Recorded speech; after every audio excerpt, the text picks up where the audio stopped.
Pandangan saya ialah saya beritahu kepada kawan, saya Setiausaha Agung pada ketika itu, tidak boleh kita masuk ke parlimen tanpa undi tak percaya. Dan kita tak boleh nak buat undi tak percaya tanpa ada satu Pakatan Pembangkang Nasional yang baru.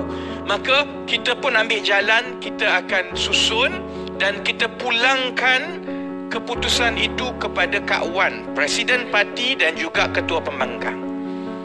Kita percaya dengan dia. Jadi saya pun susun, saya pastikan sahabat-sahabat yang sebelum itu dalam PAS keluar buat parti. Kami terlibat di dalam penubuhan amanah lebih awal daripada pimpinan-pimpinan amanah yang ada sekarang ni. Saya nak beritahu, walaupun kadang-kadang sahabat-sahabat kita lupa kepada kita, saya nak ingatkan sahabat-sahabat amanah contohnya. Awal-awal masa saya tanya Khalid Samad, saya tanya Mat Sabu, dia minta 2 tahun nak buat parti. 2 tahun nak tengok dulu sokongan di bawah ni, baru nak fikir boleh buat parti ke tidak. Kami yang katakan kita nak lancar Pakatan Harapan September 2015, sebulan sebelum masuk parlimen. Kamu kena ada parti sebelum September 2015. Sebab itu akhirnya amanah dilancarkan sebelum 31 Ogos 2015. Ini adalah ucapan Rafizi Ramli yang bertemakan 20 tahun reformasi di Hotel Sri Malaysia Kangar, Perlis pada 24 Ogos 2018. Setelah beberapa bulan, Pakatan Harapan memenangi pilihan raya umum ke-14. Ucapan ini bersempena dengan pemilihan dalaman Parti PKR pada 2018 yang menyaksikan pertembungan antara dirinya dengan Azmin Ali untuk jawatan Timbalan Presiden. Apa yang diucapkan oleh Rafizi Ramli ini sebenarnya ada kaitan dengan apa yang terjadi pada hari ini di tahun 2021. Pakatan Harapan yang diasaskan pada September 2015 nampaknya akan sampai ke fasa-fasa kematiannya. Seperti yang pernah terjadi pada Barisan Alternatif dan Pakatan Rakyat. Ada beberapa peristiwa yang menguatkan ramalan ini.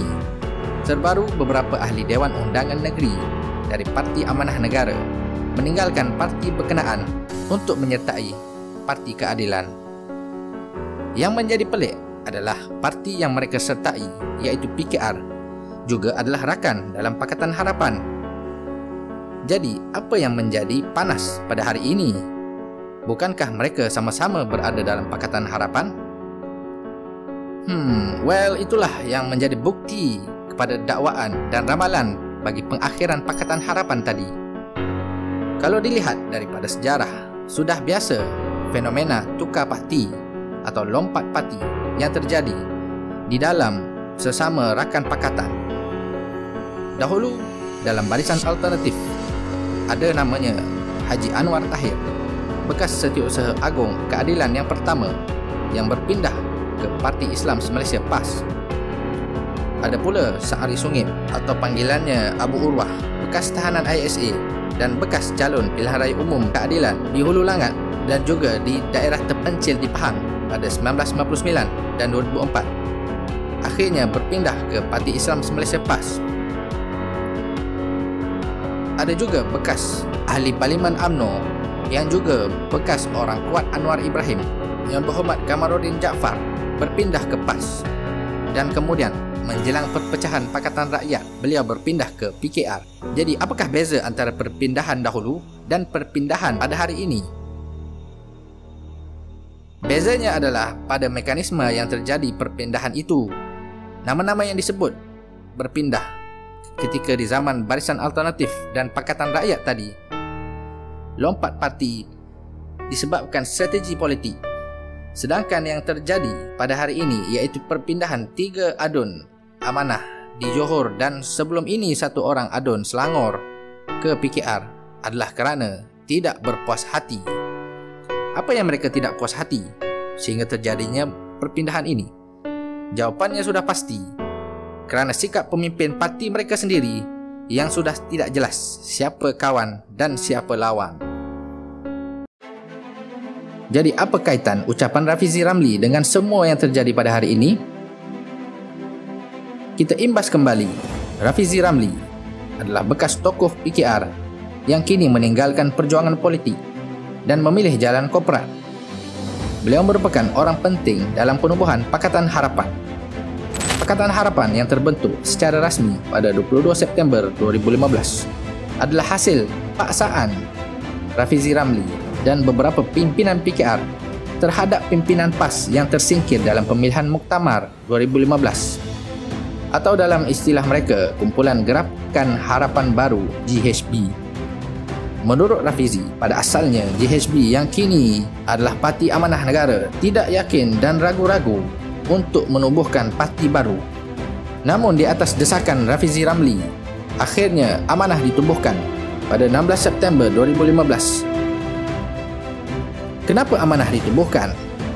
Parti Amanah Negara ditubuhkan pada asalnya untuk mewujudkan pembangkang yang solid dalam menghadapi kekuatan UMNO Barisan Nasional. Hal ini demikian kerana sikap PAS, rakan dalam Pakatan Rakyat pada waktu itu, yang nampaknya ingin menjalinkan hubungan dengan UMNO BN, yang membuatkan pembangkang pada waktu itu kehilangan parti yang mampu menarik sokongan Melayu Islam. Bukan itu saja, sikap PAS yang memilih jalan tengah itu turut membuatkan Parti Keadilan Rakyat yang merupakan anchor kepada Pakatan Rakyat menjadi goyah. Ini kerana PKR sendiri disebabkan sikap PAS itu terpaksa terpecah kepada dua. Jadi sebab itu daripada awal ada perbezaan pendapat yang besar di dalam keadilan. Kan?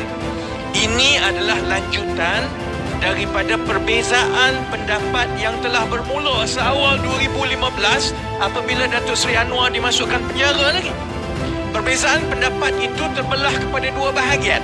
Saudara-saudari yang menjaga parti di bawah cukup ingat dan cukup sedar yang berlaku.